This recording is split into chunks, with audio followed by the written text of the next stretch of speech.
یہ وہ وقت ہے جب شیعہ اور سنی کے فسادات عروج پر پہنچائے جا سکتے ہیں۔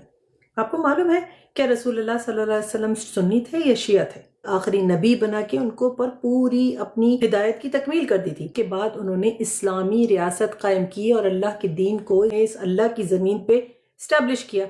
یہ ان کا مشن تھا۔ یہ ساری ڈیوائڈز تو بعد میں آئی ہیں۔ تاریخ گواہ ہے کہ مسلمانوں کو ڈیوائڈ کر کے ہی جو باطل ہے وہ اوپر آتا ہے۔